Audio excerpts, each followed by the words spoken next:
people. We talk about, we'll have physicians come in and talk about medication-assisted treatment. We'll have treatment centers come in and talk about different resources that are available in the community. We'll have law enforcement. We have all different types of things.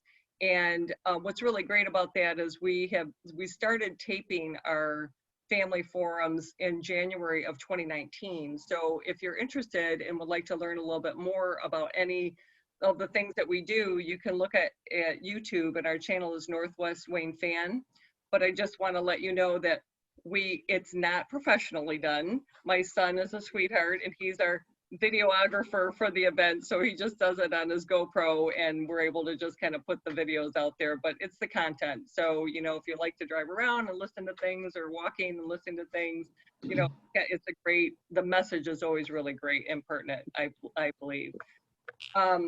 We also offer 4 other meetings each month in Canton. We have a family and friends support group that meets twice a month on Tuesdays, the second and fourth Tuesday of each month, and generally they meet at the Canton Township building off of Canton Center.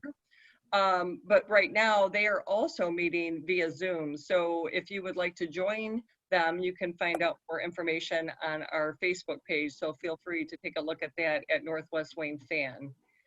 We also have a grief support group that meets the second and fourth Tuesday of each month, and they meet at the PC Alano Club in Canton.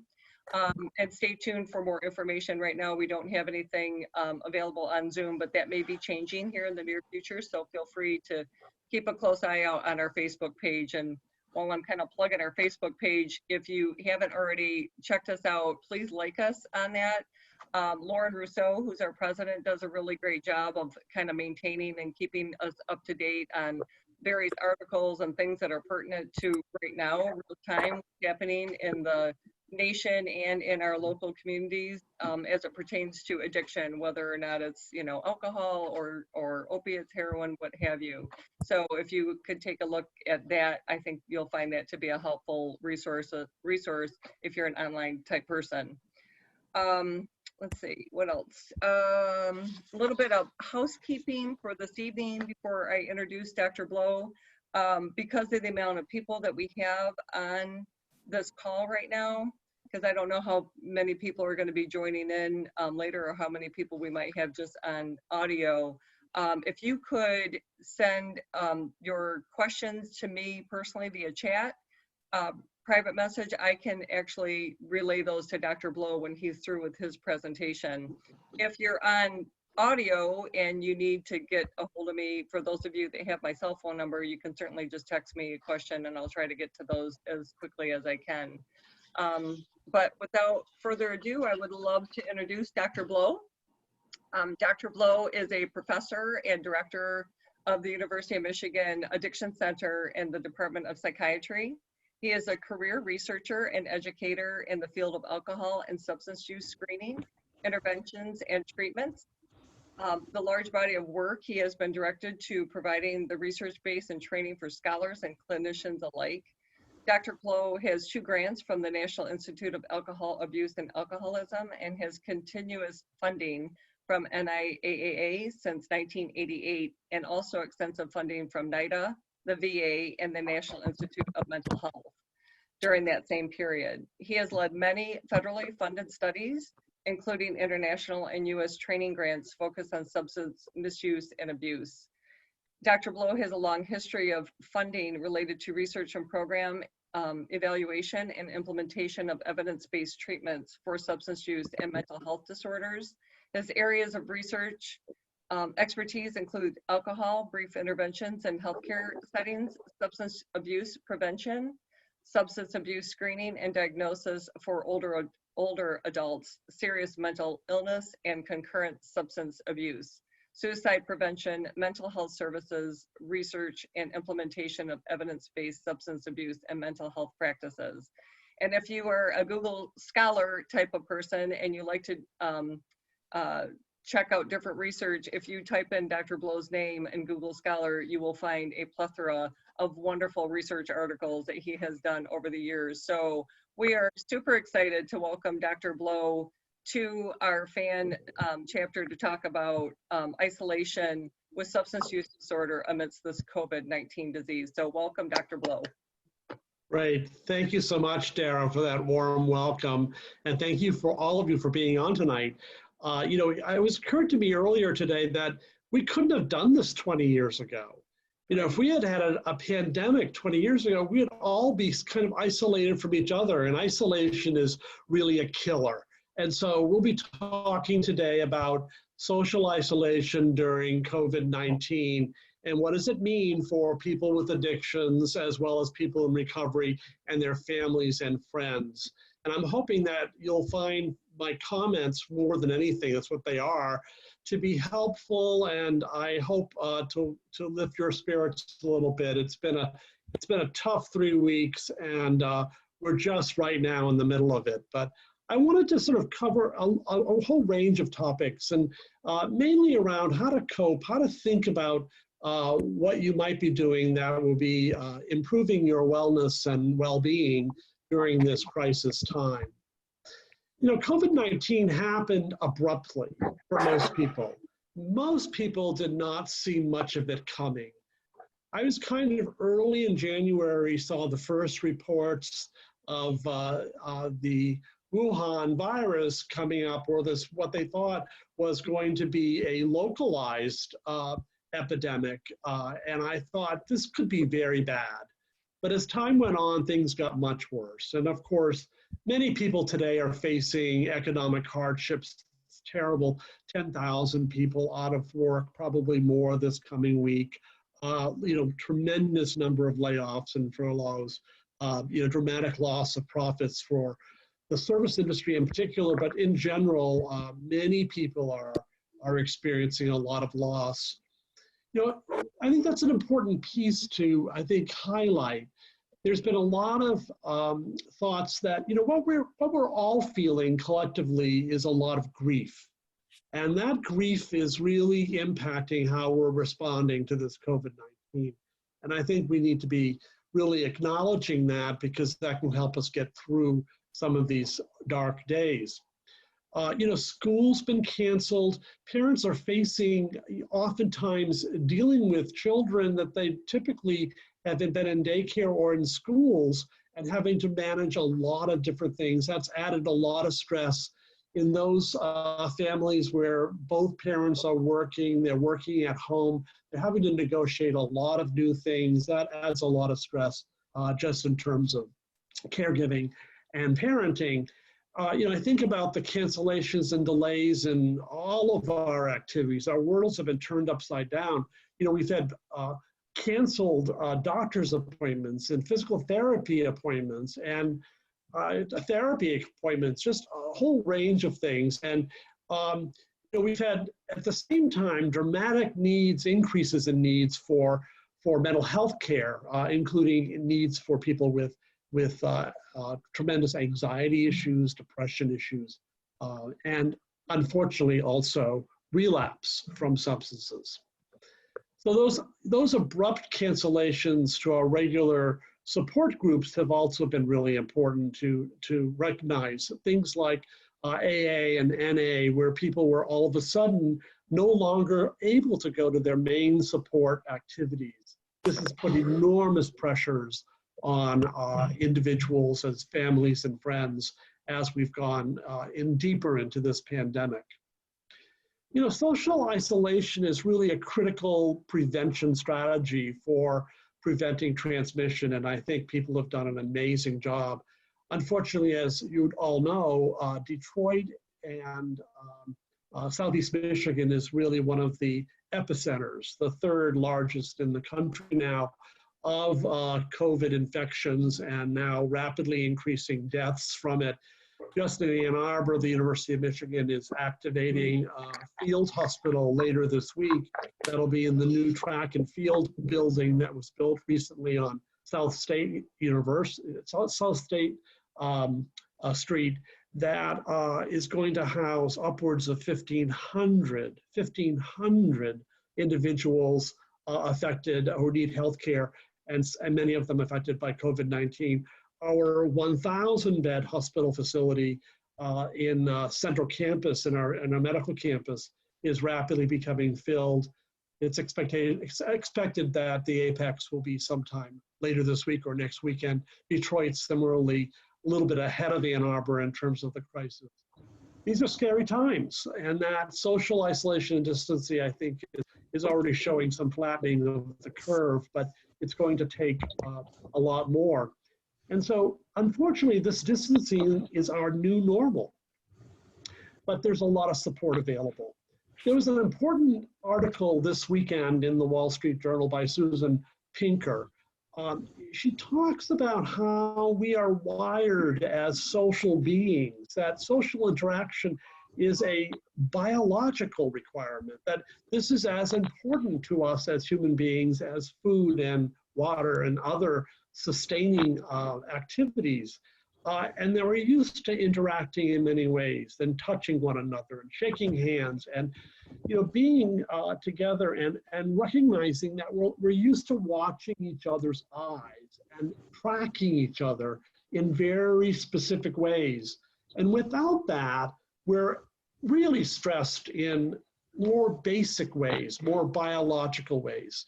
This so-called social biology is a critical piece to what makes us humans and can put a lot of stress on us, given that that contact is protective for many things that we're now facing.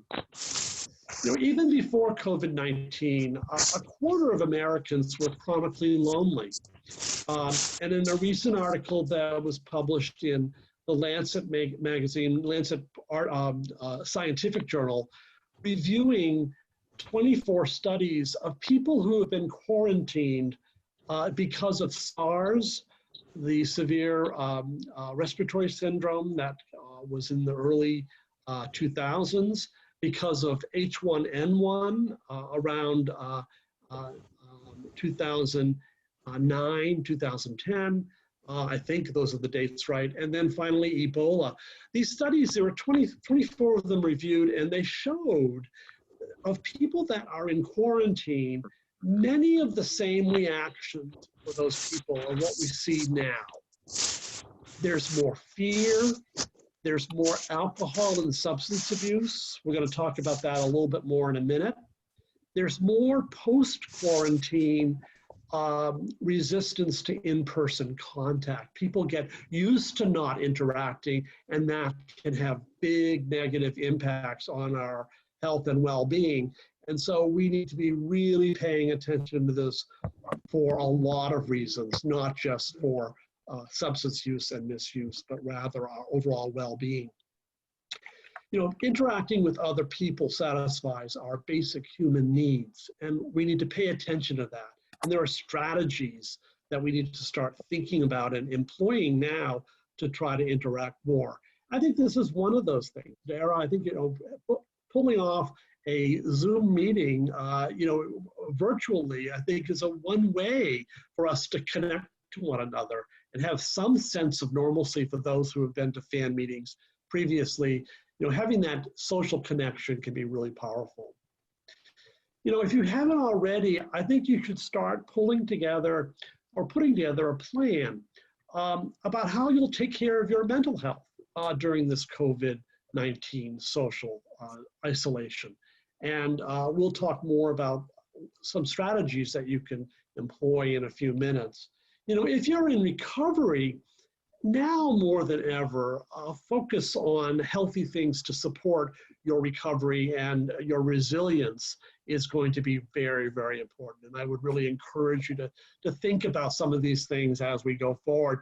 It's going to really have a major impact, I think, long-term on people's ability to cope, and also for people to have sustained recovery and important interactions. So, there are significant risks. I'm going to turn now to talk a little bit about alcohol and drug use.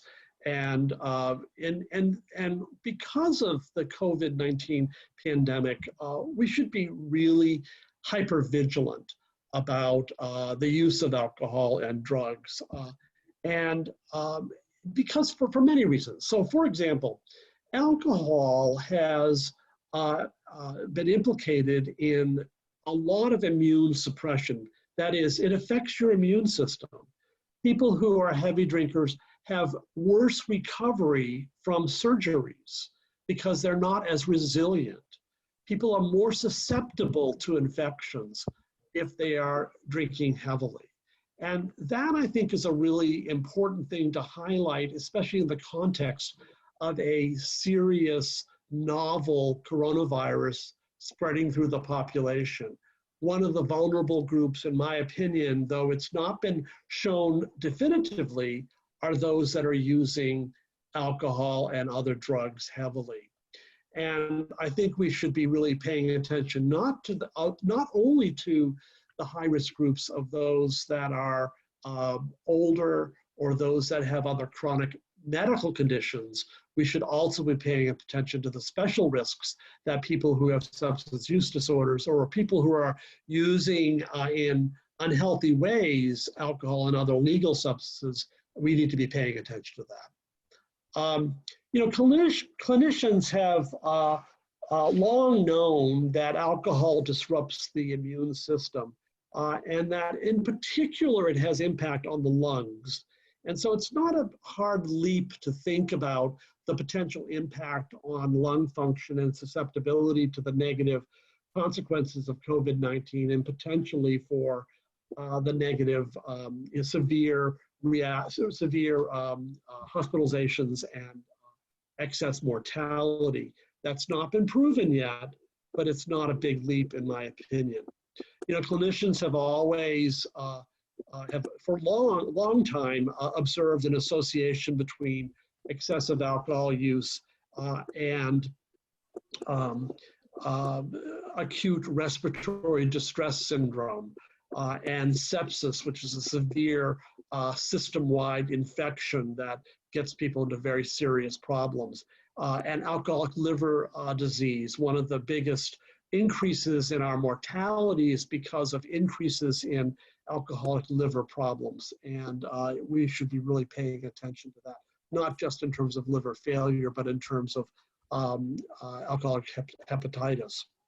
And then other cancers are also very common among this group. So that immune function is probably playing a big role that is impacting on immune function for heavy use of alcohol.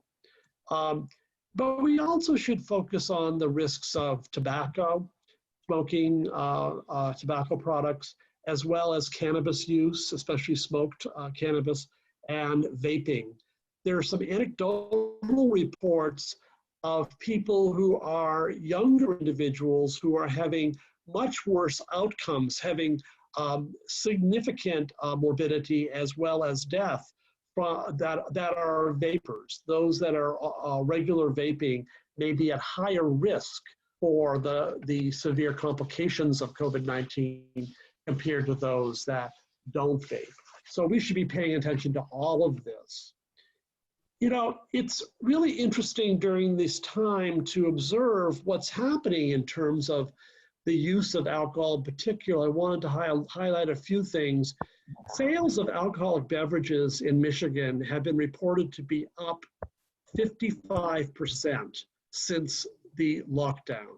Significant increases in alcohol consumption as a result of the lockdown. And we know that increasing alcohol use can cause all kinds of problems, including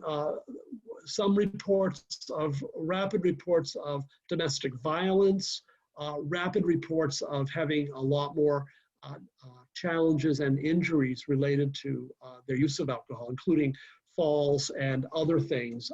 We should be paying attention to heavy alcohol use in general, but these are things that are really very common. This morning, I went to Meijer's.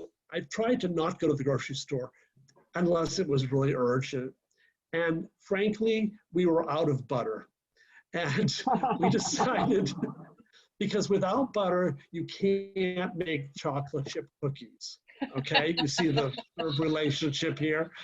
And so anyhow, I went to Meijer's at 7 a.m. Well, Myers isn't open at 7 a.m. except on Tuesdays and Thursdays for people of my age.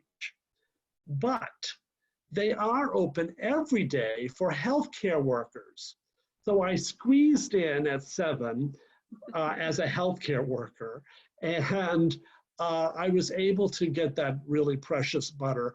But anyway, I was walking just in one part of the store, and there was a gentleman, probably in his late 50s, I would think, early 60s, who had not one, not two, but 4 cases of Corona beer, cans, 4 cases.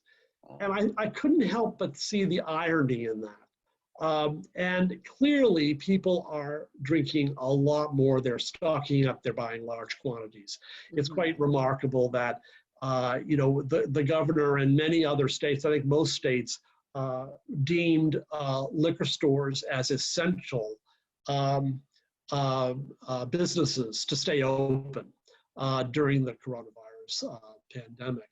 So anyway, I'm not a prohibitionist. I'm just observing that this is really quite interesting, and we are seeing a lot more use. So I wanted to just cover, for those of you who have family members who are interacting with individuals, or for yourself, to talk very briefly about safe consumption of alcohol. What is recommended limits? And then we'll get more into stress and coping and specific advice of things you can do to address the social isolation. But I felt that this would be an important thing to just address, since we are seeing dramatic increases in use of alcohol. There are recommended drinking limits, and those drinking limits for people under the age of 65 for a man is no more than 2 drinks a day. For a woman, it's no more than 1 drink a day. If you're over age 65, it's no more than 1 drink for a man and less than 1 drink for a woman. Why are these limits so low? Well, they're aimed at preventing problems, preventing medication interactions, preventing interactions with chronic illnesses, preventing negative consequences related to drinking. We know that also, to define binge drinking, we have different age cutoffs. So if you're drinking 5 or more drinks on a drinking day, that is considered a binge episode for a younger man. 4 or more drinks on a drinking day for a younger woman. Those numbers are 4 or more drinks for older people and 3 or more drinks for younger people. Binge drinking is a particularly dangerous form of or pattern of consumption, so we really pay attention to trying to limit people to safer consumption. These recommended drinking limits are important because they help guide. I have a mosquito in my dining room. I don't know why, but it's been floating around.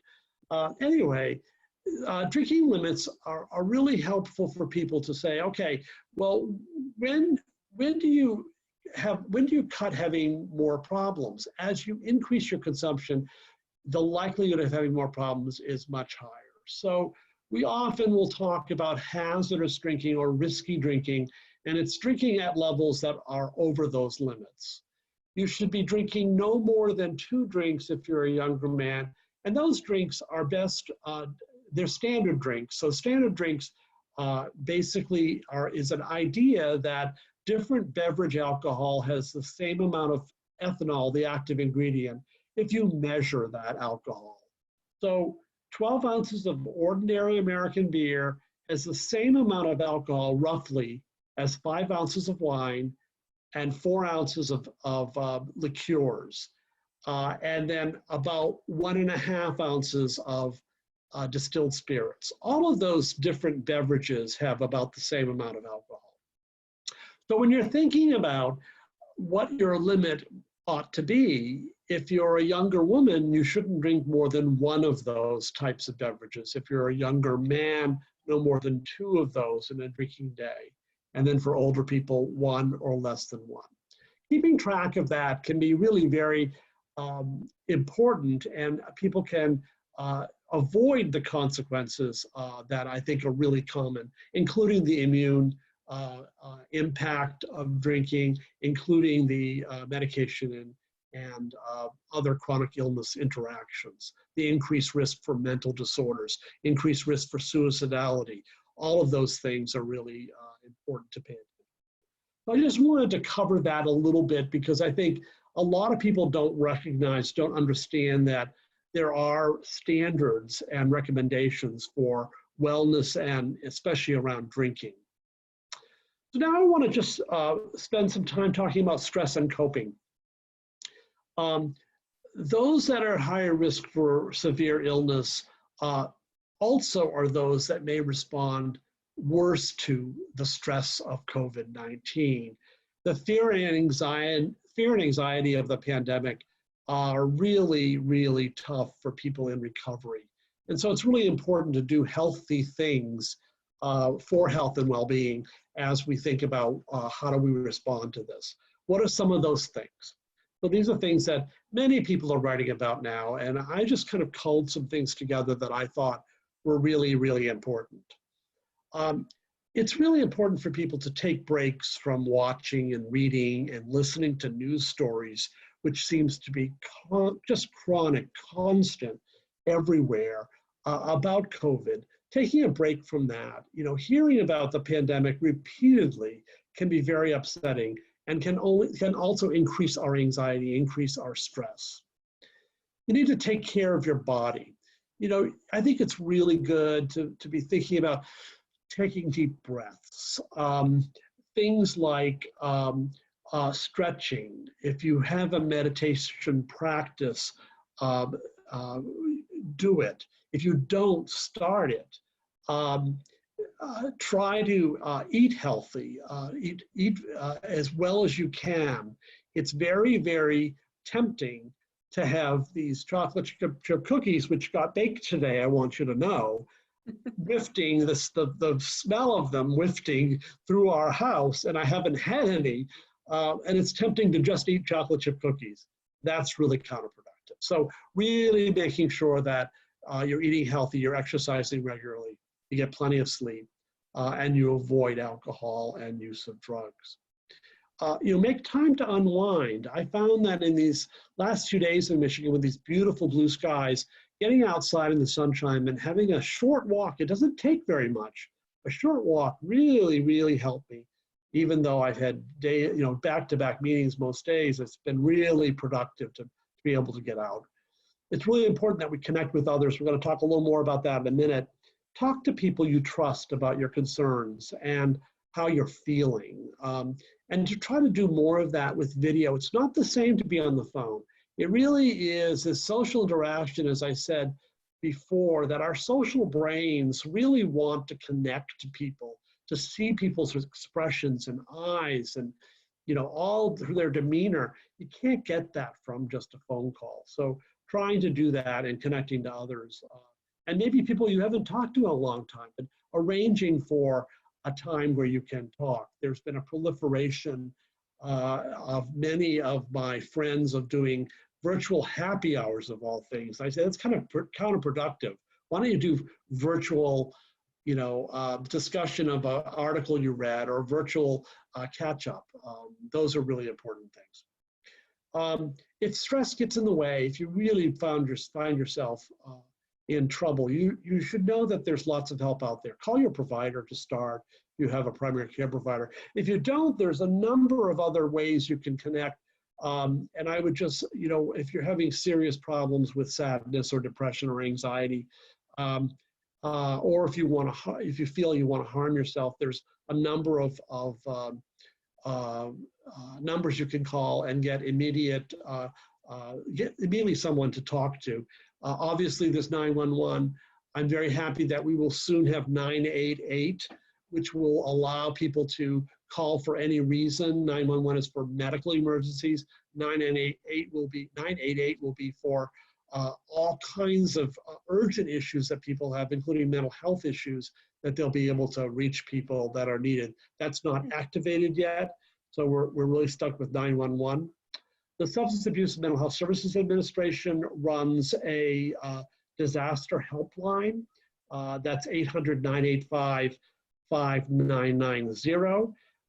This is a really good resource. You can also text using Talk With Us texts, 66746. This national disaster distress hotline is targeted to people who are really feeling tremendous distress and who need to talk to someone if you're isolated, unable to talk to someone through these other means we are talking about. And then finally, I like to always point out the National Suicide Prevention Lifeline. This is actually a series of lifelines in local communities, about 163 around the country. It's a 1-800-273-TALK, which is 1-800-273-8255. It's a national resource for connecting people who are thinking of harming themselves, and you get local resources and local people that know your resources to be able to address any urgent needs that you have and feelings that you want to deal with. So those are some of the things that I wanted to talk about that are more general, but I also wanted to spend a little more time about what advice would I give people in recovery. I think it's really important that, put on your oxygen mask first, right? So when you're on a plane, people say, the part of the safety briefing that the flight attendants go through is, if there's an emergency, oxygen mask will come from the ceiling, and put on your oxygen mask first before trying to help someone else. So put on your oxygen mask first. What does that mean? You need to be working those in recovery on how to fight boredom every day, being cooped up at home, and work on ways to stay connected. That boredom and disconnection are huge threats to relapse. And really taking responsibility for that and recognizing that this is a risky time. And so how do you work through ways to put on your oxygen mask and then to also help others? Seek out those meaningful conversations. You can even do it with voice. If you don't have the capability, the resources, the wherewithal, the technical resources to do a web video, you can do things face-to-face, but you can also talk to people on the phone. Why is this important? It's a time to have meaningful conversations by talking to someone and hearing their voice. Just chatting while you see each other versus, via video is really ideal. But, try to create a level of contact that is not just texting or emailing or going on Facebook and seeing what latest post someone has. I think it's the human connection that's really important. Who should you be spending time with? People in your life that support your recovery, people who have your best interests at heart. This is my friend and buddy here, Mario Naus, who runs the Washtenaw fan chapter, has always talked about, who has your best interests at heart, and go to them, because they really care about what you're doing and who you are and how you're doing. Reconnect with loved ones. I know that's often challenging for some families, but it's really important that you sort of reconnect. Again, web chat or phone is really, really important. It's really important that you explore online meetings and support groups. There are many, many choices now. There are lots of virtual meetings out there. I would have you, I'd recommend that you go to our website, umaddictioncenter.org. That's umaddictioncenter.org.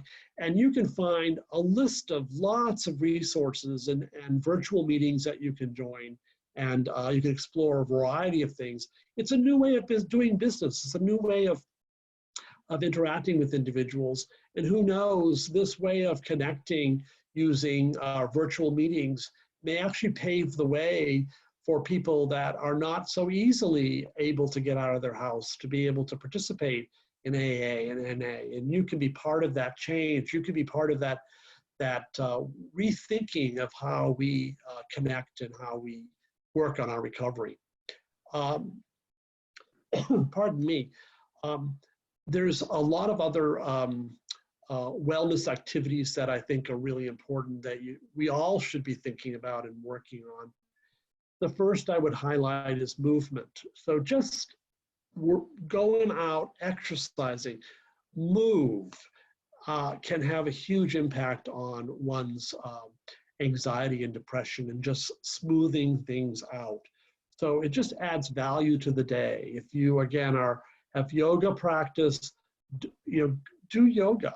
You can do yoga with a friend virtually. If you do Tai Chi, same kind of thing. So movement can be really important for wellness.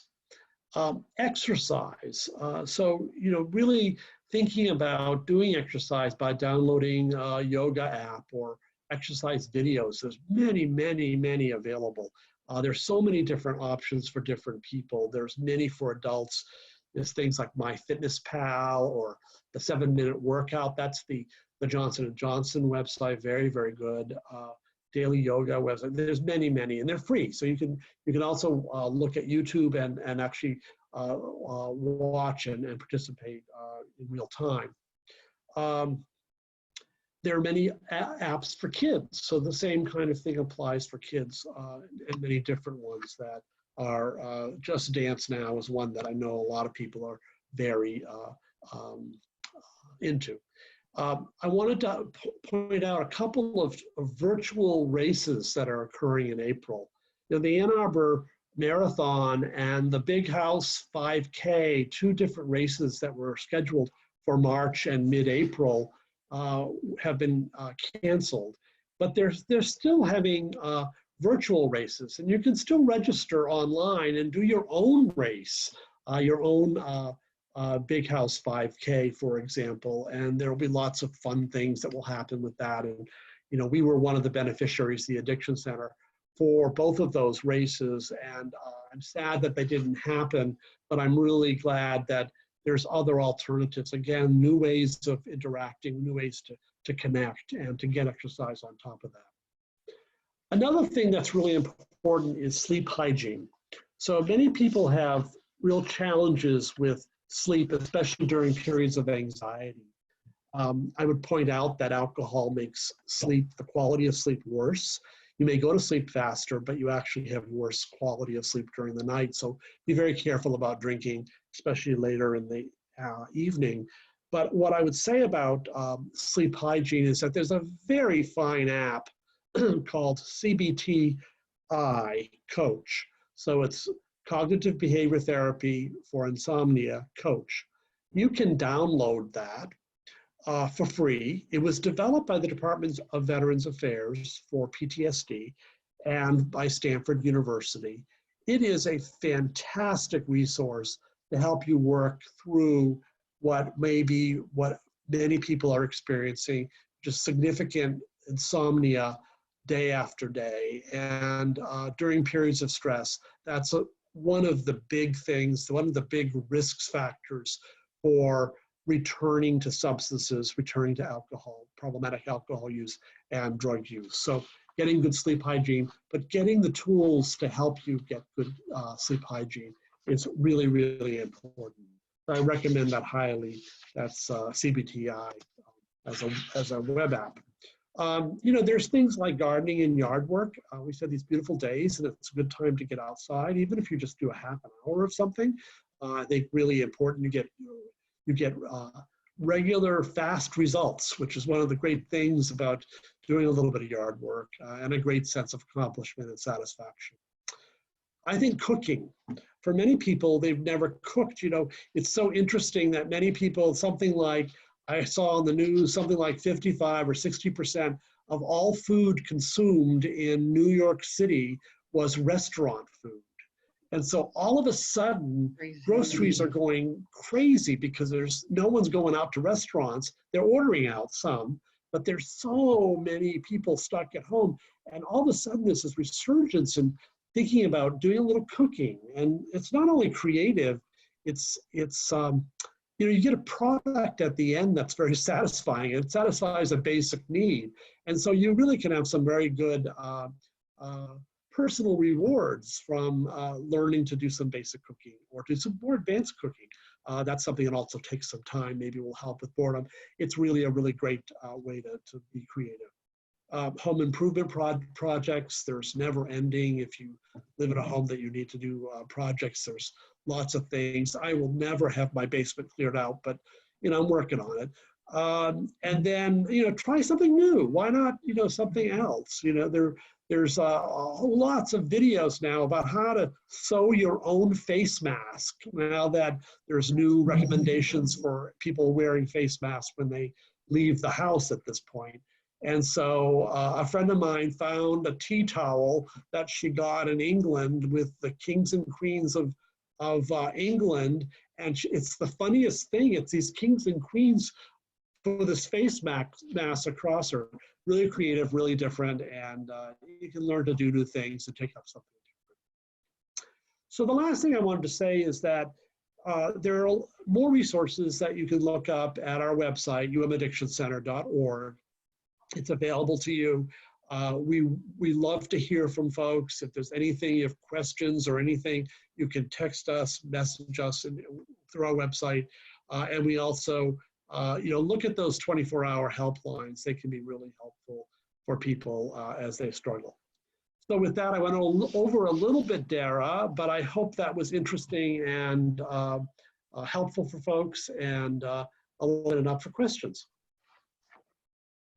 Well, thank you, Dr. Blow. That was really, really great. One of the things that you talked about, and I'm not sure that very many people are aware of that great resource with the Big House Race. And I don't know if you want to expand on that a little bit more, because those are kind of really interesting initiatives that you guys had for people in recovery. There were a couple of them. And so maybe if you want to explain that a little bit more, because I know that we were trying to get the word out at our local FAD meetings, but everything kind of changed here radically. So sure. So the University of Michigan Addiction Center has a treatment program. We provide comprehensive intensive outpatient and outpatient treatment for people with substance use disorders. We have a robust educational program that is training the next generation of providers, so addiction psychiatrists, medical students, physicians, as well as allied health professionals, psychologists, social workers, nurses, pharmacists. We have lots of different people involved in our training activities. Our third leg of the stool is our research portfolio. We're one of the leading research programs in the country. We have a very large research portfolio. We're conducting a lot of cutting edge research on understanding adolescent brain development and the impact of substance use on it, on ways to identify people early who are starting to have alcohol and drug problems and intervening, developing new intervention strategies. My own work using phone apps to try to change the course of people's drinking and try to intervene earlier in their potential problems related to alcohol and drugs. And then we do a lot of work on prevention. So we have a robust array of things. One of the things we've really worked on, because we've been so concentrated on those missions, we haven't done a whole lot of community outreach and stigma reduction activities. And so a couple of years ago, through the help of a very talented staff member, Angela Galka, I decided that it was important for us to start getting out there more, providing the community with more resources, and to really start busting the stigma associated with substance abuse. I go back to thinking about Betty Ford. Betty Ford was the wife of a prominent president, Gerald Ford, and back in the late 1970s, Betty Ford changed the dialogue around breast cancer. She was one of the first people of prominence to come out and to say that she was a survivor of breast cancer. And since then, we've had so many things change in terms of our ability to talk about it, think about it. We paint planes pink to commemorate and to highlight the importance of breast cancer prevention and treatment. we've made tremendous strides in the last 40 years. It's been quite remarkable. The other thing that Betty Ford did in terms of coming out was she was one of the very first people that was, again, very prominent in this country to come out as an alcoholic, as someone who had a serious alcohol problem. And I'm sad to say that after 40 years, we still don't have the open dialogue and the acceptance that this is a major health problem, a disease, and it's not just alcohol, but substance use disorders more generally. And so we still are stuck in our inability to break through that stigma. And so what we've been able to do, we're still in the early stages in terms of community involvement, is thanks to Angela Galka, my associate, she got us engaged with the Ann Arbor Marathon and with the Big House 5K. And one of the things we wanted to do, both of those gives us great highlights for people out in the community. And we were designated, the Addiction Center, as one of the beneficiaries for both of those races, meaning we get some small funds to be able to do new things. We're developing a substance use toolkit that'll be available for free for people on our website. So it's a one-stop shopping for understanding addiction and being able to get resources for addiction. And so I'm really keen on working towards changing the dialogue. We need to change the conversation around substance use disorders and around stigma. And that needs to be as widely as we can. And I'm really happy that both the Big House 5K as well as the Ann Arbor Marathon chose to highlight us as a way to continue that dialogue. We're doing many different things, but those are two things that we feel very good about. So thank you for bringing that up, Dara. Absolutely, absolutely. And I think too, we have some questions coming in, but do you want to share the website, or I don't know the best way to do that because this is being recorded and I know we have some people on audio, but I think it's important that we have the website available for folks to take a look at, because I mean, you also do you do like a weekly blog or a bi-weekly blog, or? Not weekly, but during the COVID crisis, we were trying to do a short newsletter every week to two. So there's been a couple. You can look at articles I've written on the website. It's easy to remember. It's University of Michigan, Addiction Center, all one rolled in word, umaddictioncenter.org, O-R-G. So if you go in, you Google it, it'll come up, you can click on it and you'll go right to our website. You can explore lots of things. You can learn about Treatment Center, some of our research, all of our research articles are there, but also resources for how to cope with COVID-19. Okay, perfect. Okay, great. I have a question here that the person wants to know if you could define how feeling the blues would look different than depression. Well, I think that, depression is characterized as 2 weeks or more of serious inability to function, to be able to accomplish regular activities. That really, it's more severe than feeling the blues. Feelings of blues can lead to depression, but it's 2 weeks or more of being unable to feel pleasure, feel that you can't get out of your own way, that you're having significant mood disturbance. So it's really about time and severity.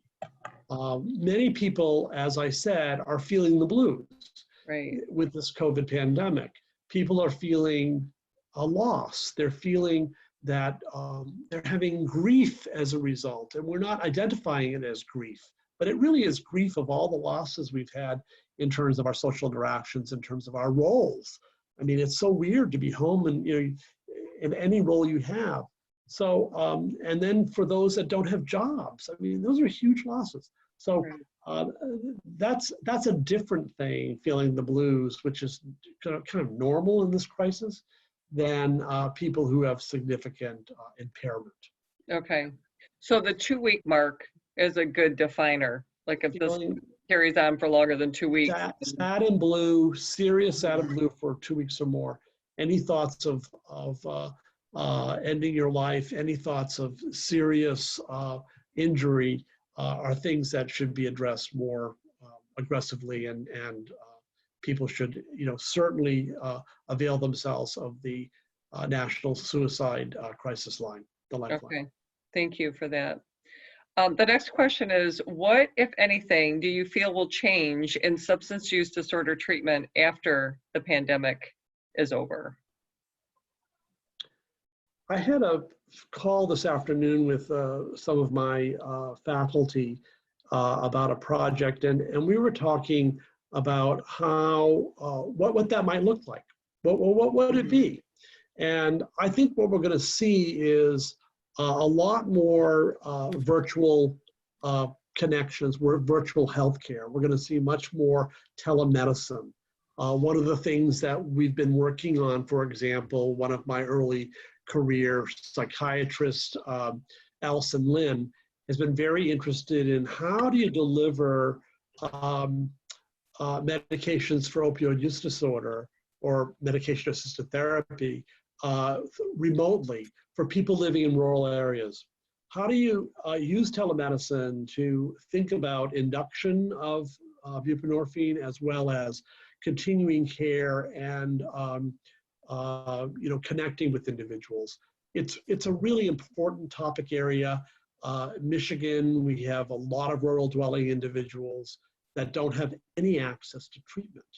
They don't have any access. They don't have a provider that is certified to be able to prescribe buprenorphine. We are really in trouble, and we need to be really aggressively thinking about that. So I think we're going to see a lot more acceptance of alternative strategies for delivery of services through telemedicine, and that's going to be really critical. I think there's going to be a lot of work that is going to show that when people are in crisis, there's a lot of people that are really resilient.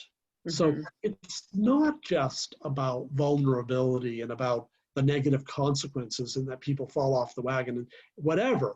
It's about what strategies have people used to be more resilient, to use it as a way to think about what do they want to be doing in the future and how do they grow that. We're going to learn a lot from that, from this crisis, about how that resilience can play out. I think it will also be interesting to see, now that there's so much telemedicine available in those rural areas, as you mentioned, how is that going to look after all this is done? Like, are people getting more into treatment now because of the fact that telemedicine makes it a whole lot easier for them to do that? I mean, we're pretty fortunate in our area, in the Metro Detroit area, that we have the ability to have a lot of different options available to us, but that's just not the case everywhere. But it'll be interesting to see how Lara handles the regulations and requirements necessary for that, because so much the acceptance of a phone call, as a doctor's appointment is being acceptable today, because I think basically what's happening is we have more physicians doing harm reduction than we do having maintenance calls for patients. And I think that's exactly right. Yep. Right. It'll be very interesting. Right. I mean, we had to change our entire way of doing business for our addiction treatment center over the course of a few days. I mean, right. And had you ever done telemedicine? We are, yeah. No, had you done it prior to that, though? We had done it in very limited ways. And, providers were some of the most resistant people about doing it. Oh, interesting. So it's really, it's very interesting. I think we're going to really see some changes of how we do that. I don't think it's ever going to replace person-to-person treatment, but could we use it as a leverage, as a way to connect people? We're really interested in strategies to connect people through social media. So we have research underway where we're trying to understand the use of, for example, Facebook in closed Facebook groups for people to be able to connect over Facebook and provide advice and connections and whatever. And so leveraging that is another big area that I think is going to be stimulated by this crisis. Great. It looks like someone is on your website right now and says that they can't find the virtual meetings. What should they search for? It's if you look under COVID-19, there should be a bar that you just press, and you should be able to then look at. There's a whole list of them that are that'll come up right after that. Okay. Of ways to find them. Yeah. Okay. And we're continuing. So if there's problems, just message me, because we're trying to really get out the word, and we're continually trying to improve the website so that people, if they get there, they can find things. Okay. Very good. Thank you. Here's another question. How can a person work up the courage to reach out? Is it all courage, or is there some icebreaker points that you might have? So I'm assuming people are asking about reaching out for their substance use issues. Right. And so I think there's lots more acceptance. And, I think the first thing to say is that I'm having some challenges and I want some help. And that could be a really good icebreaker for anyone, that asking for help is something that people are really sympathetic for generally. And I feel that that's a good way to start a conversation. I think there are many other people online who have lots of experience with actually doing more of that in terms of their own lived experience. And I think people can also respond to that. I don't want to presume that others, really are the experts, actually. Right. And I am an observer, but I feel like that's an important first step. Going to a meeting is often very threatening to people, but in fact, once someone goes, it really can be transformative. So that's another way, just going to the first meeting, forcing yourself to do that. And people will welcome you and be warm and engaging. So trying to do that as a first step is good. Right. Well, we noticed that at our fan meetings too, right? It's just sometimes it's difficult for people to make that first attempt. And a lot of times, people are kind of like, well, it's not happening in my family. I don't know that I want to step foot in there because that's going to say something. But oftentimes it's education. I think we can't be educated enough on this disease state so that we can be aware and help others. It might be your neighbor, it might be your, kids' friends, it might be our friends, who knows? So exactly. And we need to bust that stigma, because the problem, sorry about that, it's one of the things that happens when you're working at home, is phones go off and whatnot. Okay. Sorry about that. So, but that's exactly, we think about stigma as something that other people put on us, but we have internal stigma too. We have stigma about, shame and guilt and worthiness. That is something we have to bust through. And I think that's something that is important as we go forward. Right. I would agree. And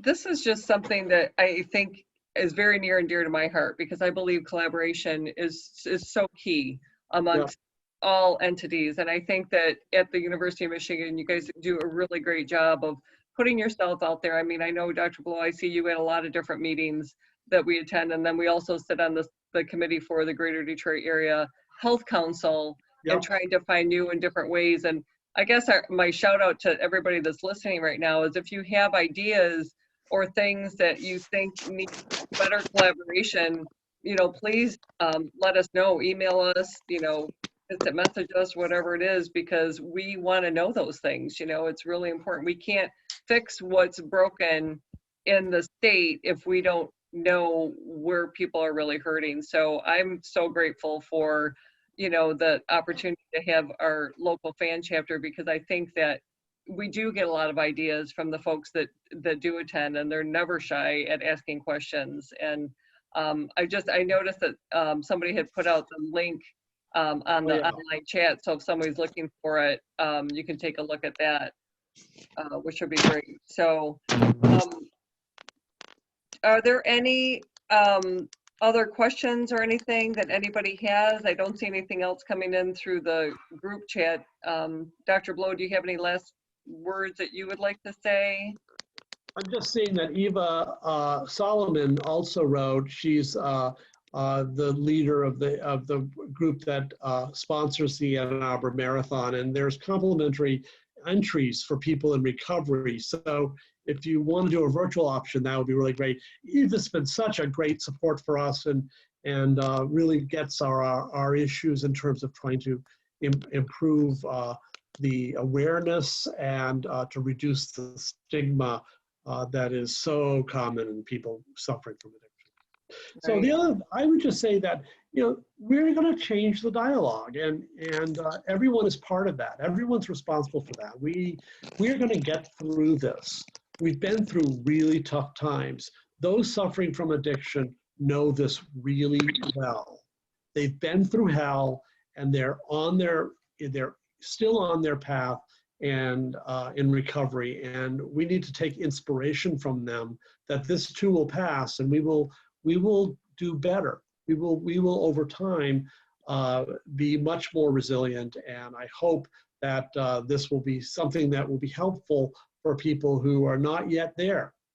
So thank you everyone for being on the call, the video today, and I hope this was helpful to you, and don't hesitate to contact me if there's anything we can do, and to give us your ideas, and good luck with all of you coping with this terrible, terrible pandemic, and to your families. I hope everyone stays healthy. One more thing. Somebody had mentioned that they wanted to do a wave and a pose for a group screenshot. I have no idea how to do that. Wow. So I don't know how we would do that. Alfred, do you know how we would do that? Let me see if I can click it. There we are. Hi, everyone. So if we wave, you'll see us?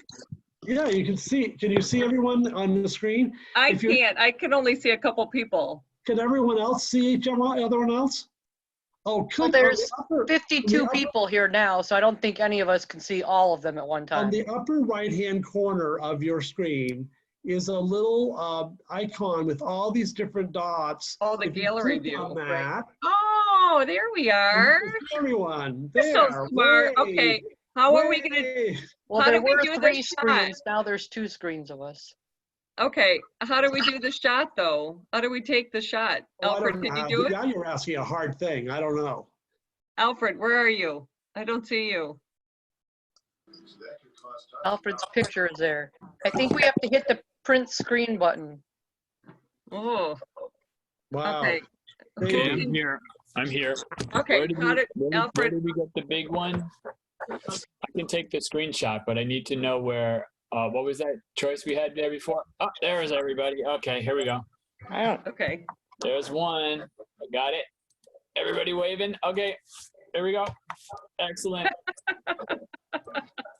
That's funny. I don't see anybody. I got that. And then there's a second screenshot on the next page. If you do the second one, there's an arrow on the right-hand side, and we can do more people on that side. Oh, awesome. We're all learning. I'm not an expert by any means, but we're learning. Oh, that's fun. Well, this has been wonderful. Thank you, Dr. Blow, for your expertise. Has been just fantastic for this evening. I think that's exactly what we needed. And for all of you that are listening, if you wanted to share this with others, that is going to be recorded, and it will be on our YouTube channel, and I believe it will be out on the University of Michigan site as well, so that you can take a look at it and share it with others. So thank you all for joining in this evening. I hope you stay well and stay healthy. If you've been sick, I'm glad that you're better, and I pray that you don't get sick. So stay tuned to our Facebook page. We'll keep you posted on what we're going to be doing for next month if we're still in the same predicament. So, and don't hesitate to reach out to us if you need assistance, okay? Great. Thanks, Dara. You bet. Thanks, you guys. Thanks, we'll see ya. Thanks, Dr. Blow. You're welcome. Bye. Have a fantastic day. Thanks. Bye. Bye, everyone. Bye.